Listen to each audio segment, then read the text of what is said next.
En esta oportunidad vamos a estudiar la primera ley de la termodinámica aplicada a gases ideales de la física de Csikszentmihalyi, volumen 1 de la 13 edición. Comenzamos con propiedades térmicas de la materia. Como vamos a hablar de gases ideales, podemos recordar algunos conceptos muy básicos, donde la masa total de un gas se expresa como el número de moles por la masa molar. De esta expresión vemos que la masa molar necesariamente la expresaríamos en gramos sobre mol.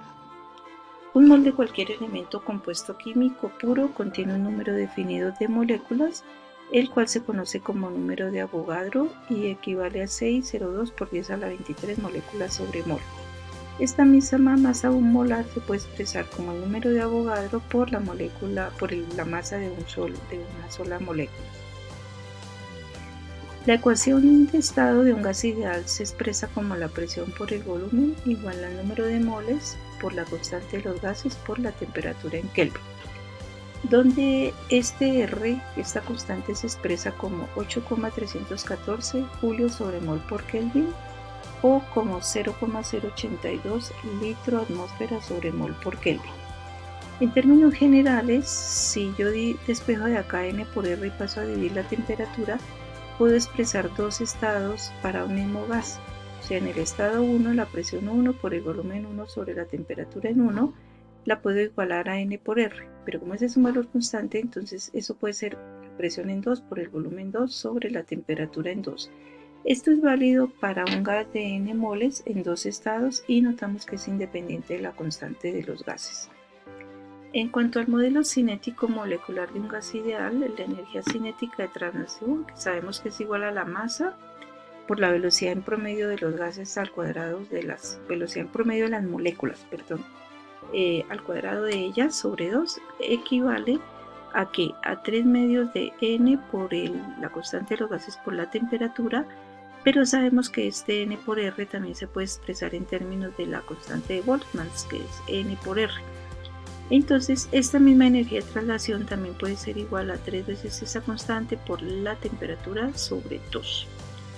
Y despejando la velocidad, porque pues como acabamos de comentar, la energía cinética es mv cuadrado sobre 2, esa velocidad en promedio, la que se mueven las moléculas de un gas ideal y en sus choques y todo allá adentro del sistema donde están encerradas, es igual a la raíz cuadrada de 3 veces la constante por la temperatura en Kelvin sobre la masa del gas. Factor de conversión que vale la pena que recordemos: una atmósfera litro equivale a 101,3 julios, un litro equivale a 10 a la menos 3 metros cúbicos y la temperatura en Kelvin es igual a la temperatura en Celsius más 273,15. Ahora llegamos a la primera ley de la termodinámica. ¿A qué se refiere? Esta ley es por excelencia la ley de conservación de energía y nos informa que la variación de energía interna de un gas es igual al calor menos el trabajo.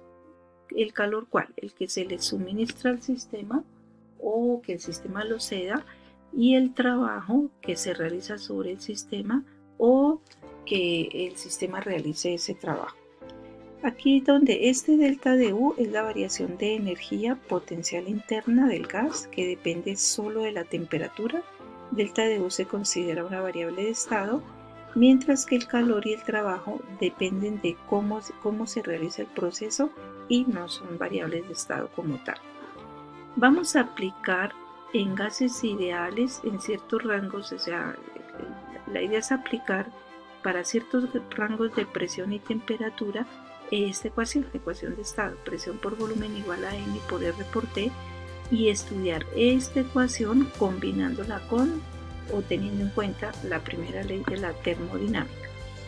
Como acá en esta ecuación puede variar la presión, el volumen o la temperatura, entonces se habla de diferentes procesos y veamos cuáles van a ser esos procesos para gases ideales. El primero es un proceso que llamamos isócoro o isométrico. Se caracteriza porque se mantiene el volumen constante. ¿Cómo se va a analizar esta ecuación? En todos los casos se va a graficar presión contra volumen de la ecuación de estado, pero para los diferentes procesos.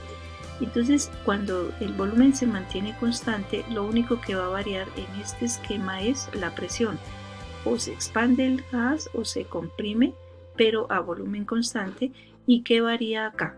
Puede variar la presión y la temperatura, manteniendo constante el volumen. Claro, el número de moles también se va a mantener constante porque es el mismo gas. Otro proceso es el isobárico, en donde, ¿cuál es la característica de lo que se mantiene constante? Es acá a presión constante. Entonces aquí la presión no cambia, pero el volumen sí puede aumentar o disminuir y la temperatura también va a variar. Entonces cuando la presión se mantiene constante, varía volumen y temperatura.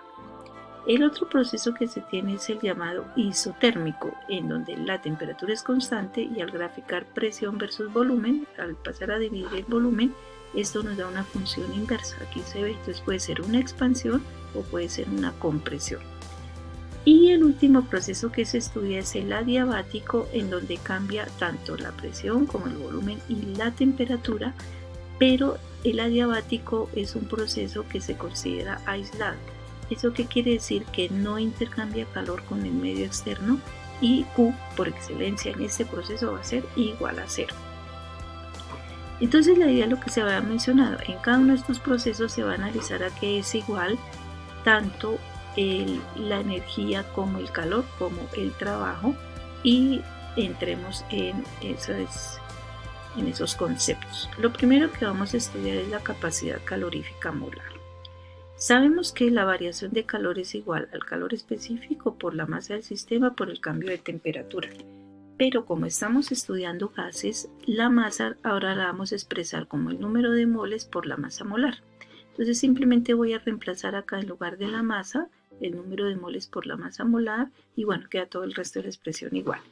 De donde el delta de Q, o sea la variación del calor, va a ser igual a que a N, que este término va a quedar acá, y este producto, el calor específico por la masa molar, este por este, se va a reemplazar con una C mayúscula y lo vamos a llamar la capacidad calorífica.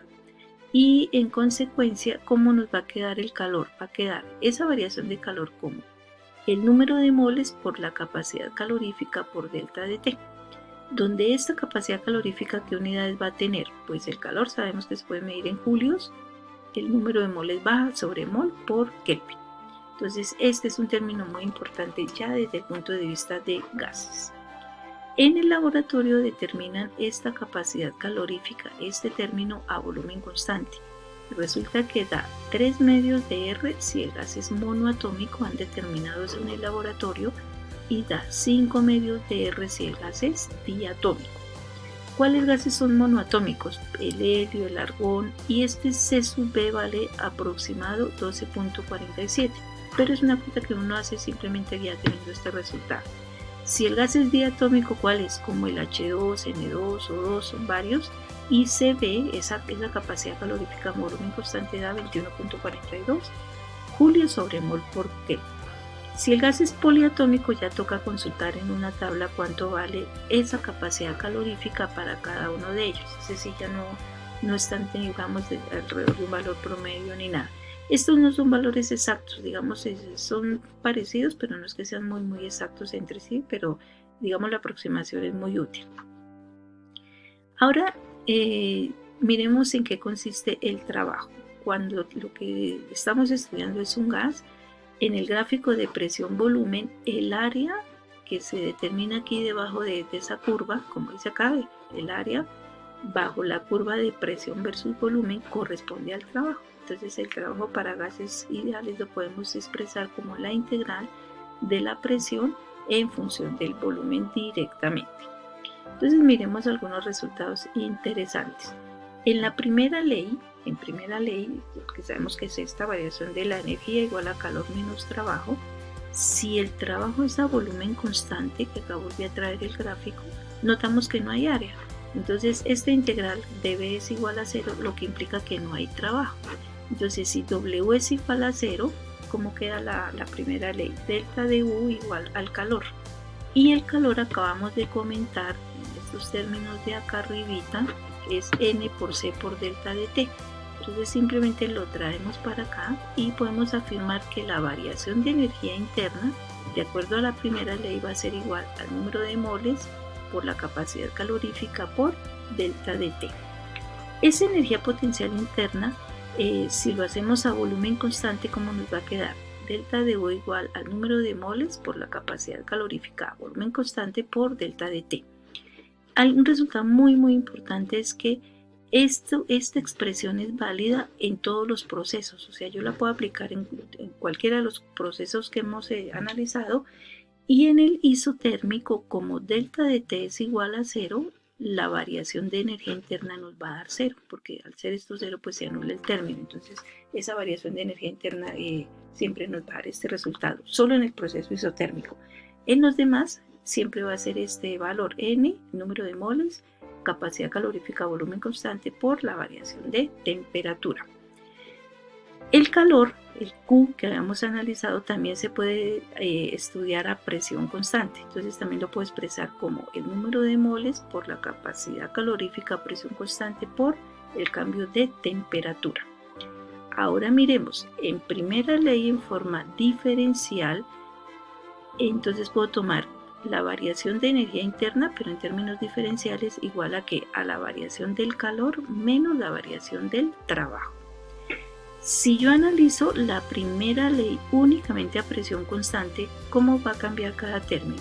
De U, acabamos de comentar que en todos los procesos puedo decir que es N por CB por DT. Igual a de Q, que si es a presión constante me puedo traer este término para acá.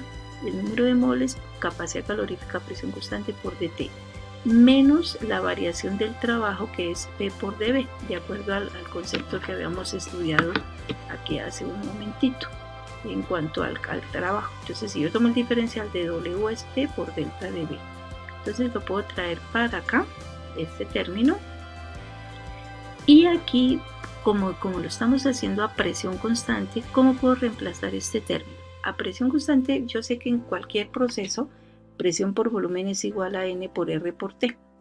Pero si yo diferencio esta expresión a presión constante, ¿cómo me va a quedar? La presión constante por dB igual a N por R por DT. Entonces simplemente me va a quedar todo este término, la primera ley, ¿a qué va a ser igual?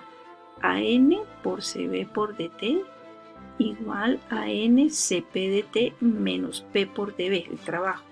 Pero en lugar del trabajo, que voy a escribir? N por R por dt. Entonces yo puedo simplificar N, dt, chin, simplifico todos esos términos. Y me va a quedar una relación entre las capacidades caloríficas a volumen constante y a presión constante.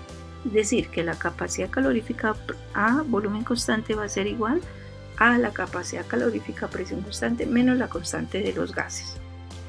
¿Esta expresión para qué me sirve? Para hallar el término de capacidad calorífica a presión constante, ¿como qué? Pues simplemente paso a sumar R, y como yo ya sé que es igual la capacidad calorífica a volumen constante para gases monoatómicos y diatómicos, simplemente reemplazo, y ¿qué me va a quedar? Que si el gas es monoatómico será 5 medios de R, y que si el gas es diatómico va a ser 7 medios de R. Definen un término que por comodidad simplemente es por eso, y es un valor que lo llaman gamma, donde gamma va a ser igual simplemente al cociente de capacidad calorífica a presión constante sobre capacidad calorífica a presión constante. Este cociente se le llama gamma, y si el gas es monoatómico da 5 tercios, si el gas es diatómico da 7 quintos. Entonces, para un gas monoatómico, el resultado de gamma es 1,67, y para un gas diatómico, gamma vale 1,4. Muchas gracias.